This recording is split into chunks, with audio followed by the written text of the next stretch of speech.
تحبون الله فاتبعوني يحببكم الله ويغفر لكم ذنوبكم والله غفور رحيم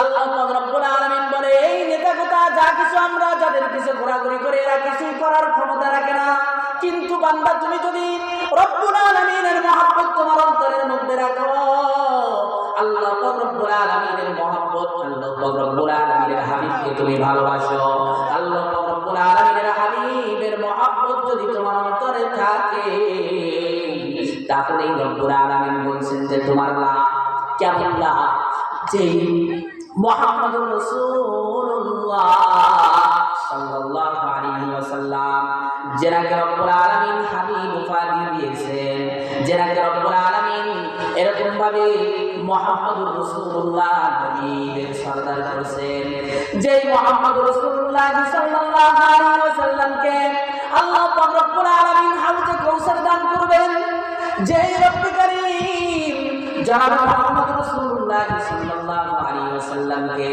শাফায়াতের মতো বড় এক অবস্থা, বড় এক নিয়ামত রব্বুল কারীম মুহাম্মদুর রাসূলুল্লাহ সাল্লাল্লাহু আলাইহি ওয়াসাল্লামকে দিবেন, যেই কিয়ামতের বিভীষিকাময় ময়দানে প্রত্যেকটা মানুষ ইয়া নাফসি করতে থাকবে, শুধু সাধারণ মানুষ ইয়া নাফসি করবে তা না, ওই দিন সমস্ত নবী রাসূলগণ পর্যন্ত নাফসি করতে থাকবে, কিন্তু একমাত্র আমার আর আপনার নবী মুহাম্মদুর রাসূলুল্লাহ সাল্লাল্লাহু আলাইহি ওয়াসাল্লাম যিনি একমাত্র কেবলমাত্র শুধুমাত্র বলবেন রব্বি হাবলি উম্মতি,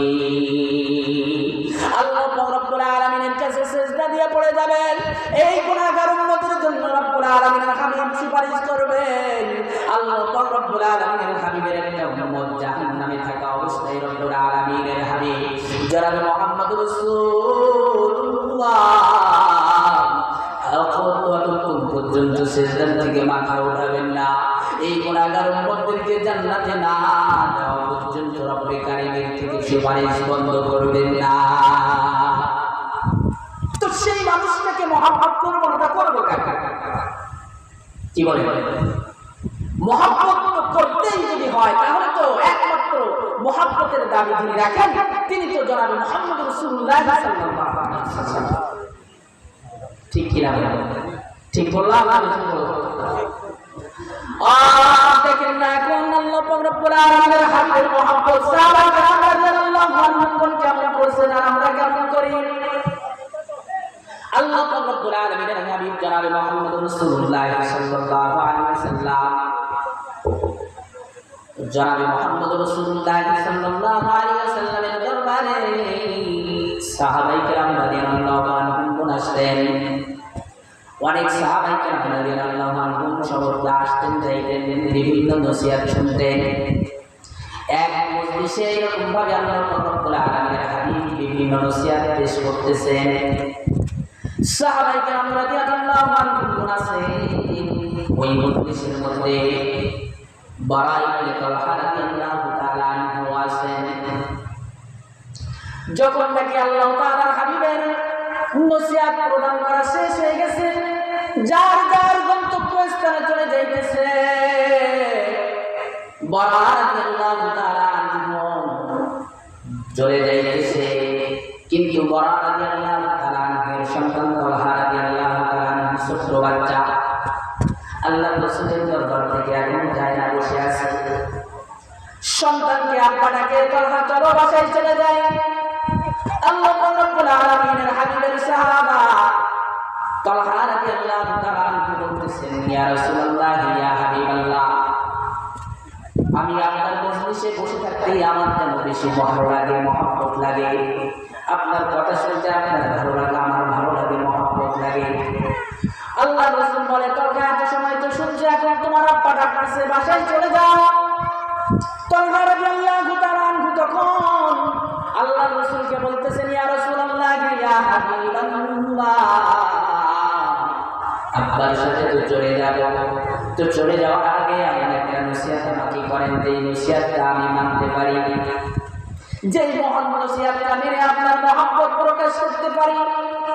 আল্লাহ রাব্বুল আলামিনের হাবিবের সাহাবা তালহা রাদিয়াল্লাহু তাআলা যখনই কথা বলছে, তখন মুহাম্মদ রাসূলুল্লাহ সাল্লাল্লাহু আলাইহি ওয়াসাল্লাম পরীক্ষা করার জন্য তালহাকে বলতেছে, তালহা তাই নাকি? তুমি কি আমাকে অত্যন্ত মহব্বত করো, ভালোবাসো? তালহা রাদিয়াল্লাহু তাআলা বলতেছে, ইয়া রাসূলুল্লাহ জি, আমি আপনাকে অত্যন্ত মহব্বত করি, ভালোবাসি। তালহা রাদিয়াল্লাহু তাআলা বললেন, তাহলে তুমি এখন আমি যে আদেশটা করব এই আদেশটা কি তুমি মানবে? তালহা রাদিয়াল্লাহু তাআলা বললেন, অবশ্যই অবশ্যই মানব। আল্লাহর রাসূল বললেন, তালহা রে, তোমার হাতে যে তরবারি আছে এই তরবারিটা বাহির করিয়া ওই যে তোমার আব্বা দূরে দাঁড়ায় আছে, এখনই যে তোমার আব্বার মাথাটা শরীর থেকে আলাদা করে দাও। তালহা রাদিয়াল্লাহু তাআলা শোনা মাত্র আর দেরি করে না, মুহাম্মদ রাসূলুল্লাহ সাল্লাল্লাহু আলাইহি ওয়াসাল্লামের প্রমাণ মানার জন্য সাথে সাথে তরবারি বাহির করে আব্বার দিকে ছুটছে। যখন কাছাকাছি গেছে, এখনো আব্বার কাছে পৌঁছাই না, আল্লাহ রাসূল ডাক দিয়ে বলে, তালহা আর আব্বার নিকটে যেও না, আমি মুহাম্মদ তো পিতা সন্তানের মধ্যে দ্বন্দ্ব লাগানোর নবী না, আমি মুহাম্মদ রাসূলুল্লাহ তো পিতা সন্তানের মধ্যে যুদ্ধ বিভেদ করার জন্য আসি নাই, আমি তো পিতা সন্তানের মধ্যে মহব্বত পয়দা করার জন্য আসছি রে তালহা। আমি দেখতে চাইতেছিলাম তুমি ছোট্ট সাহাবা তালহা, আমি মুহাম্মাদের মহব্বত তোমার অন্তরের মধ্যে কেমন আছে এটা আমি পরীক্ষা করছি। তালহা তুমি পরীক্ষায় উত্তীর্ণ হয়েছো, যাও আব্বার সাথে বাসায় চলে যাও। এই তালহা রাদিয়াল্লাহু তাআলা বাসায় চলে গেছেন। এরপরে কিছুদিন পর তালহা খুব অসুস্থ, এমন অসুস্থ যে উঠতে পারে না, খাইতে পারে না, এমন অবস্থা যে মৃত্যু সন্নিকটে চলে আসছে এমন অবস্থা। আর তালহা বেশি দিন বাঁচবে না, এমন পরিস্থিতি। আল্লাহু আকবার। তো তালহা রাদিয়াল্লাহু তাআলা আব্বাকে বলতেছেন যে আমার এই অসুস্থতার খবরটা আল্লাহ রাসূলের কাছে পৌঁছায় দেন। আর আমি এটাও জানি যে আমার অসুস্থতা শুনলে আল্লাহ রাসূল আর ধৈর্য ধারণ করতে